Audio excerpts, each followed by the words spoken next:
Bonjour à toutes et à tous, on va parler de musique avec notre invité durant les 7 prochaines minutes. Nous avons le grand plaisir d'accueillir Alain Chamfort, bonjour. Bonjour.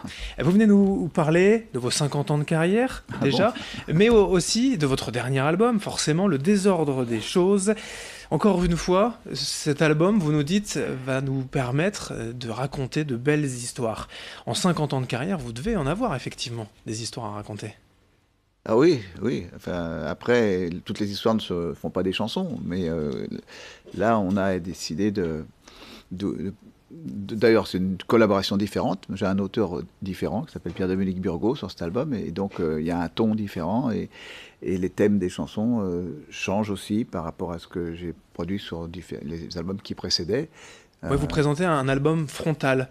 Ça veut voilà, dire c'est un quoi peu ça? plus, voilà, si vous voulez, c'est affronter effectivement des thèmes un peu plus existentiels, quoi. Des thèmes de la vie, des thèmes sur le temps, des thèmes sur l'engagement, des thèmes sur des bilans sur la société, des choses comme ça, quoi. Et tout ça est désordonné ou en tout cas c'est en désordre votre vie, votre carrière? Elle est le fruit de ce que je suis moi, et j'ai un certain désordre aussi, enfin, comme nous tous. Je suis pas quelqu'un qui peut prévoir les choses, parce qu'on est tous dépendants de l'environnement dans lequel on se trouve. Et donc, surtout en ce moment, je trouve qu'on est dans un environnement et un contexte particulièrement en désordre, justement. Donc, voilà, on le subit, ce désordre, et il intervient et il influence beaucoup notre désordre personnel, intérieur. Et voilà, donc on a essayé de traiter ça, ce thème-là, quoi. En tout cas, plutôt que de sortir un best-of ou une compilation pour les 50 ans de carrière, voilà, vous proposez effectivement ce renouvellement, non seulement au niveau des textes aussi, c'est ça, de Oui. l'ambition même de l'album. Oui, je trouve bah, ça, c'est ce qui justifie le fait de continuer, c'est quand même d'essayer de passer un peu à autre chose, d'évoluer, et en même temps, ça, c'est des chansons, hein, ça reste des chansons, ça reste quand même des thèmes qui sont comment abordés avec une forme poétique et de chanson, une d'écriture. Euh, et en même temps, je pense que c'est important que les chansons représentent ce que vous êtes vous, quand vous êtes interprète et compositeur, ce qui est mon cas. Je pense que j'ai envie de chanter des choses qui me concernent et qui correspondent à mon évolution personnelle, quoi. Ouais, j'ai lu en préparant un peu sur une interview notamment, vous disiez, voilà, ici je veux pas être un personnage, être en réalité, en accord avec ma réalité. Vous avez Oui. été un personnage par le passé? Un petit peu, oui. Ouais. C'est-à-dire que quand j'ai démarré, j'étais dans un fantasme un peu de Claude François. C'est-à-dire que étant donné qu'il me produisait, il y avait beaucoup d'influence sur moi. Et comme je savais pas trop ce que je devais faire, quoi, j'étais encore très malléable.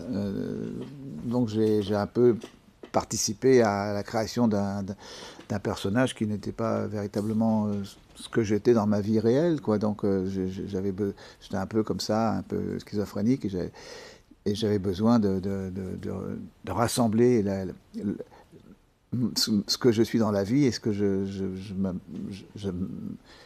C'est cette produisais et ce sincérité, que justement, j'exprimais à l'égard dans mes chansons, quoi, oui. c'est du coup plus de sincérité aussi que vous mettez dans les textes avec votre parolier sur cet album? Oui, il me semble que c'est indispensable pour pouvoir après être en accord avec ce qu'on chante et sur scène, le défendre, y croire, le transmettre aux gens.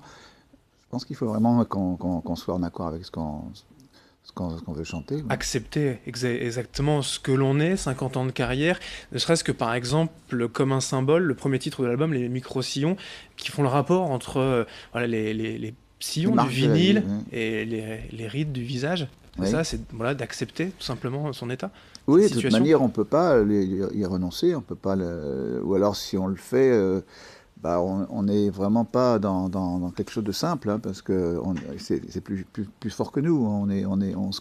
C'est un combat qui est perdu d'avance, quoi. Donc il faut mieux accompagner ce qui vous arrive dans la vie que d'essayer de s'y opposer.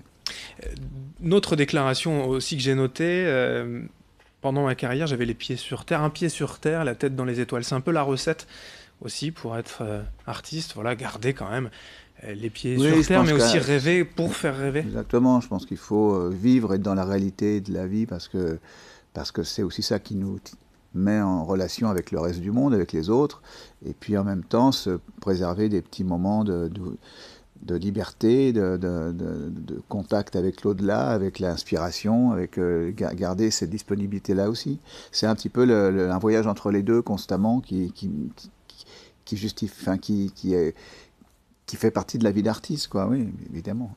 C'est un album frontal, on le disait, il y a du renouvellement, une forme d'acceptation, mais on lit aussi quand même parfois que ce pourrait être, peut-être, le dernier album, votre dernier album, c'est vrai? J'en sais rien, j'espère pas.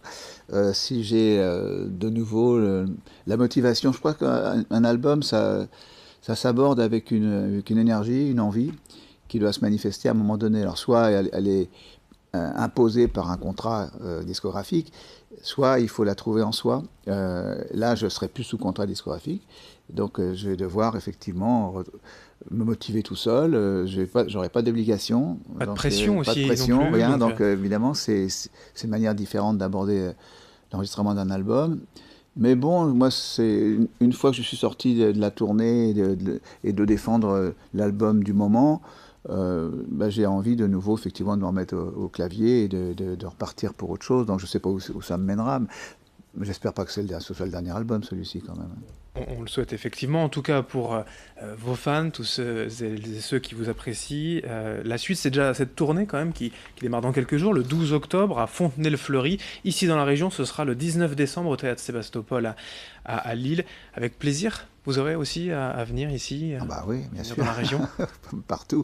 Mais je trouve que enfin, c'est un peu, je sais pas, la flagornerie, mais quand on vit, le public du Nord, il est réputé quand même pour être un peu chaleureux, on le sait, on a des relations qui se tissent comme ça avec les années. Moi, je viens assez régulièrement et à chaque fois que je fais de la scène, c'est une région qu'on n'oublie pas, quoi. Et les gens ne l'oublient pas non plus. Donc il y a quelque chose qui s'est créé entre nous depuis toutes ces années. Donc je pense que ce sera un bon moment. Alain Chamfort avec son dernier album, donc Le désordre des choses, sorti il y a plusieurs semaines déjà, en tournée dans toute la France, le 19 décembre précisément à Lille, au Théâtre Sébastopol. Merci d'être venu aujourd'hui. Oui, merci de m'avoir accueilli. Merci à vous Alain Chamfort, merci de nous avoir suivis. Très belle journée à toutes et à tous. Ça se télescope non-stop.